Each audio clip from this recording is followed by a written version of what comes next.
Hello guys, welcome back to my channel. இன்றைக்கி நம்ம என்ன சம்மரி பார்க்க போகிறோம் அப்படின்னா மெண்டிங் வால். இதை எழுதினவங்க ராபர்ட் ஃப்ராஸ்ட். இந்த பர்டிகுலர் போம் 1914 பப்ளிஷ் பண்ணியிருக்கிறாங்க. இது இவரோட ஒரு கலெக்ஷனில் தான் பப்ளிஷ் ஆகிருக்கு.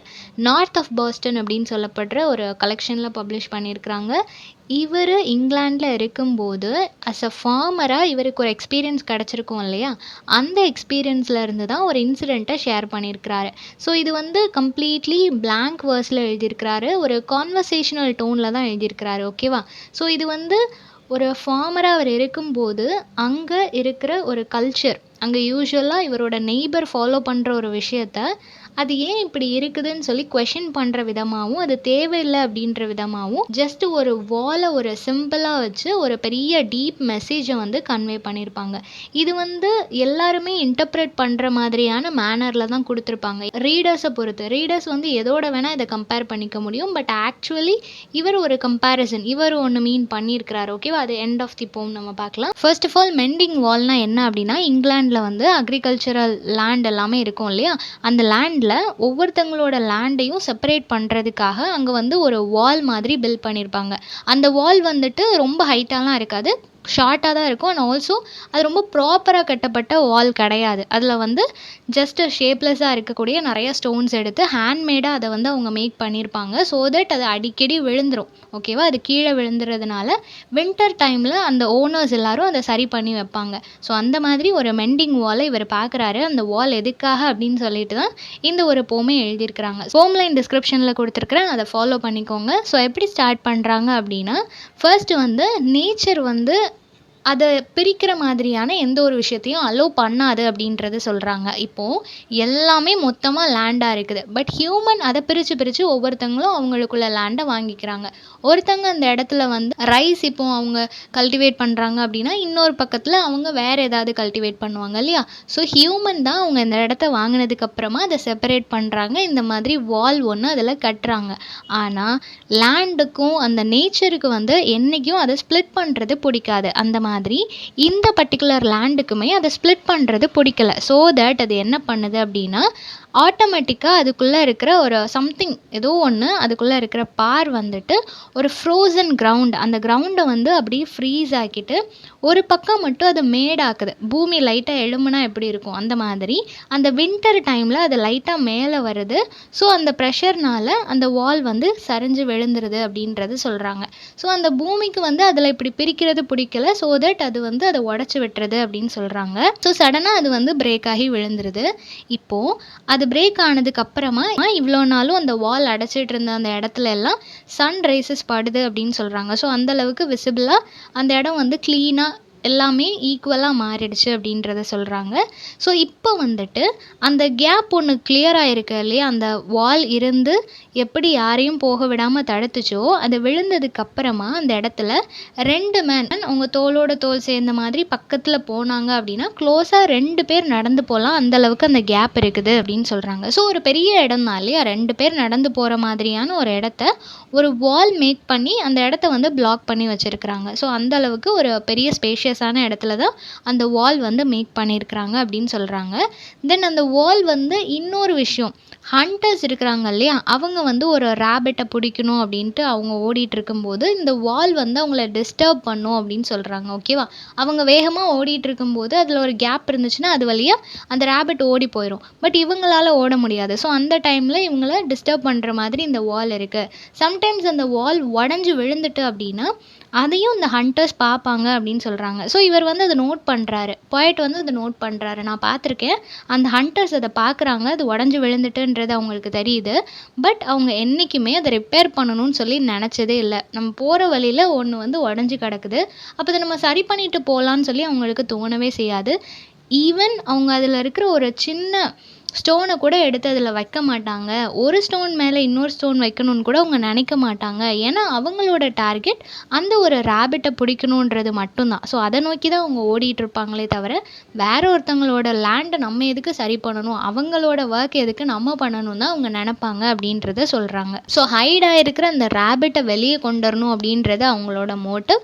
அண்ட் அவங்களோட டாக்ஸுக்கு வந்து ப்ராப்பராக அதுக்கான ஃபுட்டை கொடுக்கணுன்றது மட்டும்தான் அவங்களோட மோட்டிவாக இருக்குமே தவிர இதை சரி பண்ணணும் அப்படின்லாம் அவங்க நினைக்க மாட்டாங்க அப்படின்னு சொல்கிறாங்க.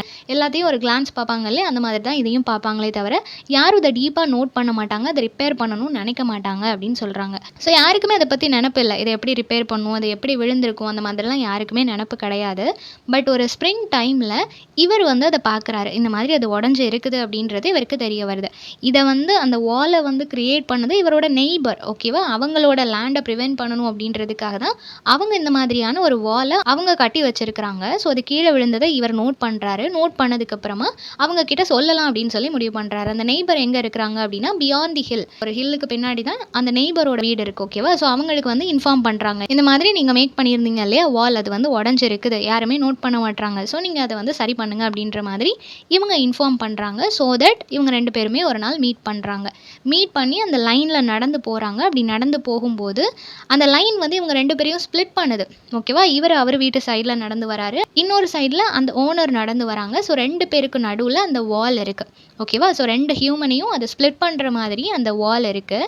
தென் 2 பேருமே அந்த டேமேஜ் எல்லாத்தையும் பார்க்குறாங்க. அப்படி நடந்து போயிட்டு இருக்கும்போதே 2 பேரும் உங்களுக்கு கையில் கிடைக்கிற அந்த கல்லெல்லாம் எடுத்து அந்த வால் மேலே வச்சுட்டே வராங்க, ஓகேவா?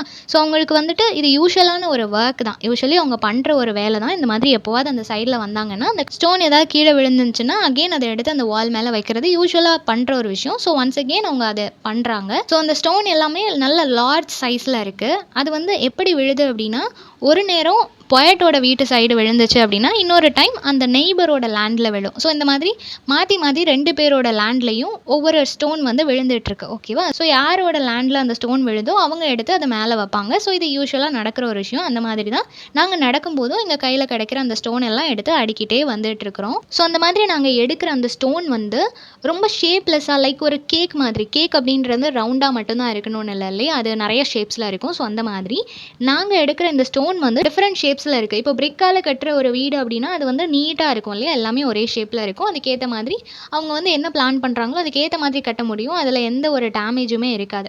ஆனால் இந்த ஸ்டோன்ஸ் எல்லாமே ஷேப்லெஸ்ஸாக வித்தியாசமான ஷேப்ஸில் ஒவ்வொன்றும் இருக்கிறதுனால நாங்கள் ஜஸ்ட் அதை எடுக்கிறதுக்கே ரொம்ப கஷ்டப்பட்டு அதை எடுத்து அதில் அடுக்கிட்டு இருக்கிறோம். ஸோ அதை வந்து நாங்கள் ரொம்ப கேர்ஃபுல்லாக அதை பேலன்ஸ் பண்ணுற மாதிரி வைக்கிறதே ஒரு ட்ரிக்கியான ஒரு ஒர்க் தான். அது ஒரு மேஜிக் மாதிரி தான் அப்படின்னு சொல்கிறாங்க. ஏன்னா அது வந்து ஷேப்லெஸ்ஸாக இருக்குது, எந்த பக்கம் வச்சா அதில் நிற்கும் அப்படின்றதெல்லாம் பார்த்து நாங்கள் ரொம்ப கவனமாக அதை ஹேண்டில் பண்ண வேண்டியது இருக்கும்.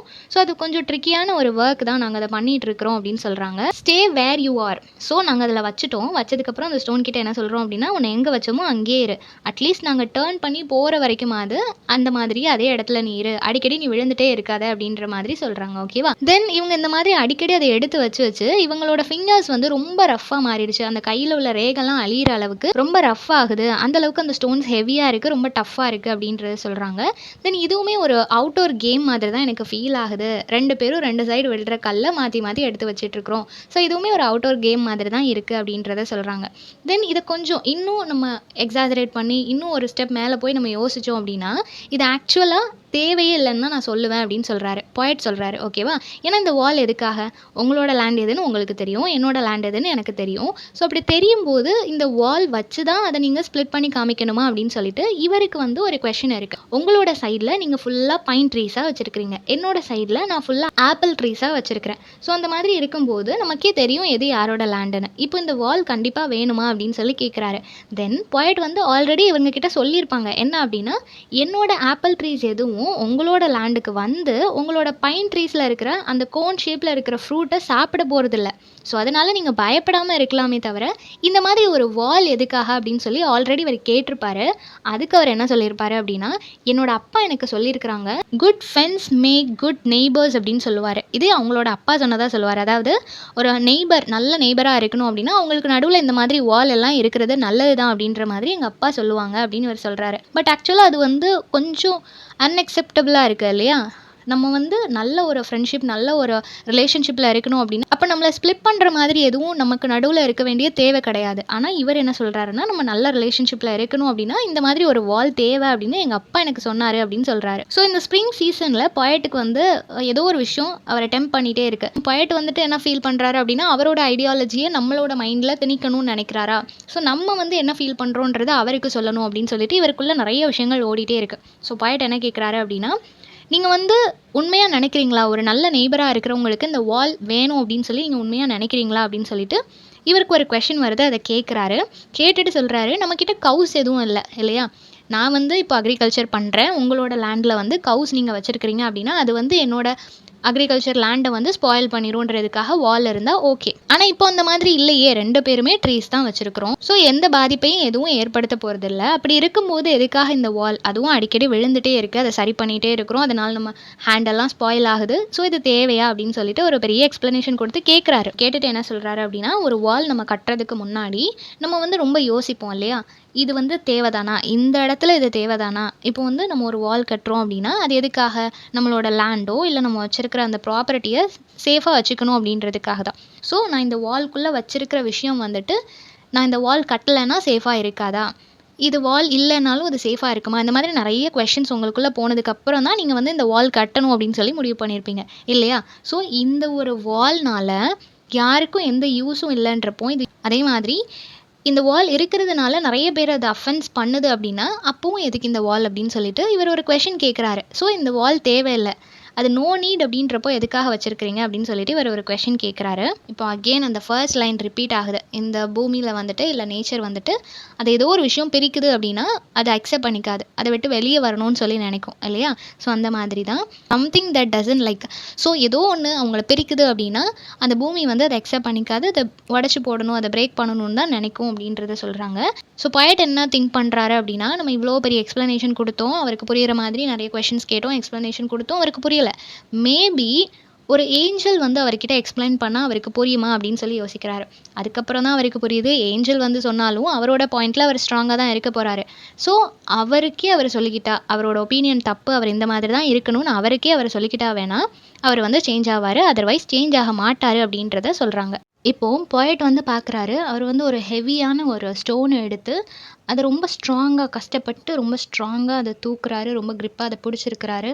அத தூக்கிட்டு போய் அந்த வாலோட அந்த டாப்ல வைக்கிறாரு. ஓகேவா? ஸோ அத வைக்கிறது இவர் பார்க்கும்போது எப்படி இருக்கு அப்படின்னா, ஒரு ஏன்ஷியன்ட் மேன், ஒரு சாவேஜ் மேன் வந்துட்டு அவனோட வெப்பன் கற்கால மனிதர்கள்னு சொல்லுவோம் இல்லையா? அவங்க வந்து வெப்பனா என்ன கல்லு, மண்ணு அதெல்லாம் தான் அவங்க யூஸ் பண்ணி வாழ்ந்துட்டு இருந்தாங்க இல்லையா? ஸோ அந்த மாதிரி ஒரு ஏன்ஷியன்ட் மேன் வந்துட்டு ஒரு வெப்பன் எடுத்துட்டு போற மாதிரி எனக்கு ஃபீல் ஆகுது அப்படின்னு சொல்றாங்க.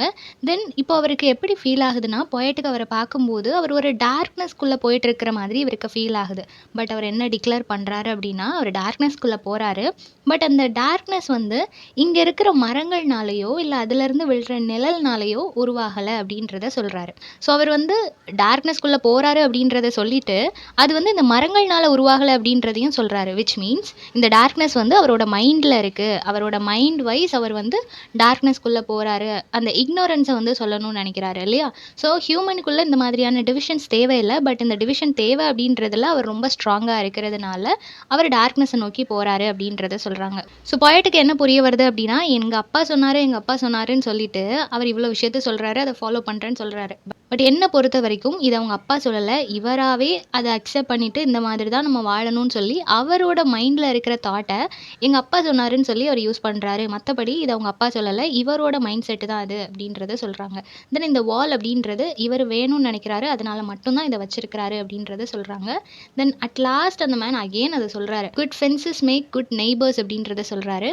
ஸோ இது அவரோட மைண்ட் செட். அவரோட மைண்ட் செட்ல இது இருக்குது. ஸோ தட் அத வந்து ரிப்பீட் பண்ணிட்டே இருக்கிறாரு. அத ஃபாலோ பண்றாரே தவிர, யாரும் அத சொல்லல அப்படின்றத சொல்றாங்க. விச் மீன்ஸ் நம்மளோட மைண்ட் செட்ட வந்து நம்ம என்ன நினைக்கிறோமோ அதான் பண்ணுவோம். என்னதான் அடுத்தவங்க இன்ஃப்ளூயன்ஸ் பண்ணாலும், ஒரு பாயிண்ட் ஆஃப் டைம்ல நமக்கு அது அக்செப்டபிளா இருந்துச்சுன்னா மட்டும் தான் அத இம்ப்ளிமெண்ட் பண்ணுவோம் இல்லையா? ஸோ அந்த மாதிரி இவங்க அப்பா சொன்னாலும் சொல்லலனாலும், இவரோட மைண்ட் செட்ல இந்த டார்க்னஸ் இருக்கு. ஸோ தட் அவர் இந்த ஒரு செப்பரேஷன் இருக்கணும்னு சொல்லி நினைக்கிறாரு. ஒரு கனெக்ஷன் கிரியேட் ஆகக்கூடாதுன்னு நினைக்கிறாருன்றது பொயட்டோட மைண்ட் செட்டா இருக்கு. ஸோ பீப்பிள் வந்து எந்த அளவுக்கு இப்பவும் அந்த டிஃபரன்ஸ் மெயின்டெயின் பண்ணணும். ஒன் டூ ஒன் நம்ம வந்து அவங்களுக்கு ஒரு கனெக்ஷன் ஏற்படுத்தக்கூடாது. செப்பரேஷன் இருக்கணும். பவுண்டரி செட் பண்ணணும்னு சொல்லி எவ்வளோ கான்ஷியஸா இருக்கிறாங்க.